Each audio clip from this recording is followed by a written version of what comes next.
Saudara-saudari yang terkasih, kita berjumpa lagi dalam Senyum Pagi. Perkenalkan, saya Aloysius Wun, Distrik Keuskupan Agung Ende. Kita akan bersama-sama mendengarkan dan merenungkan Sabda Tuhan dari perikop Injil hari ini, Sabtu tanggal 28 November 2020, yakni Injil Lukas bab 21 ayat 34 sampai 36. Jagalah dirimu supaya hatimu jangan syarat oleh pesta pora dan kemabukan serta kepentingan-kepentingan duniawi, dan supaya hari Tuhan jangan dengan tiba-tiba jatuh ke atas dirimu seperti suatu jerat. Dia akan menimpa semua penduduk bumi ini. Berjaga-jagalah senantiasa sambil berdoa, supaya kamu beroleh kekuatan untuk luput dari semua yang akan terjadi itu, dan supaya kamu tahan berdiri di hadapan Anak Manusia. Demikianlah Injil Tuhan. Terpujilah Kristus. Saudara-saudariku yang terkasih,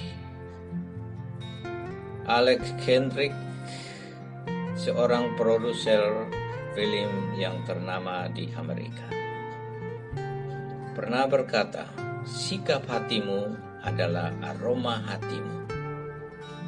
Jadi sikapmu buruk, demikian juga hatimu. Saya yakin kita setuju dengan kata-kata Alex ini.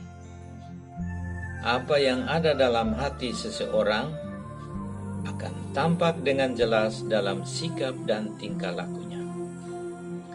Jika hati seseorang baik, maka pasti sikap dan tingkah lakunya juga baik. Sebaliknya, jika hati seseorang jahat, selalu yang negatif, penuh kebencian, maka pasti sikapnya juga jahat, selalu negatif dan penuh kebencian. Oleh karena itu, hari ini Tuhan Yesus mengajak kita untuk sungguh menjaga hati kita. Tuhan Yesus mengatakan bahwa hati kita harus bersih dari pesta pora, kemabukan, dan kepentingan-kepentingan duniawi. Karena dengan hati yang bersih, kita akan tahan berdiri di hadapan Anak Manusia. Tentu pertanyaannya sekarang adalah bagaimana caranya menjaga hati kita tetap bersih? Tentu ada banyak cara, tapi izinkan saya menawarkan dua cara berikut ini. Pertama, mari mengawali hari kita memberi siraman rohani untuk hati kita. Ini kita bisa buat dengan mengambil waktu 3 atau 5 menit setiap pagi untuk berdoa atau membaca kitab suci. Jika setiap awal hari kita menyirami hati kita dengan hal yang baik, doa, sabda Allah, dan lain-lain, maka hati kita membawa aura baik untuk hari itu. Kedua, jangan membunuh suara hati, tetapi dengarkan dan rawat suara hati kita. Semua orang pasti punya suara hati yang berbisik ketika dia mau melakukan sesuatu yang salah atau jahat. Ketika suara hati ini kita dengar dan kita rawat, maka hati kita akan tetap terjaga bersih.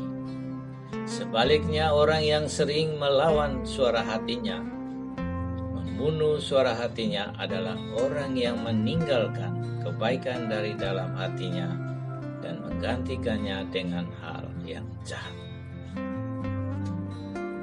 Sebagai akhir dari renungan ini, saya ingatkan kepada saudara-saudaraku THS, khusus THS. Dalam firman tadi Tuhan Yesus berfirman, hatimu jangan syarat oleh pesta pora dan kemabukan. Saya sarankan agar saudara-saudara yang masih minum minuman keras, sebaiknya setelah mendengar firman ini, mulai pelan-pelan meninggalkan yang namanya alkohol. Demikianlah saudara-saudariku perjumpaan hari ini. Salam senyum pagi. Selamat beraktivitas dan mari kita semua tetap menjaga hati kita. Gloria.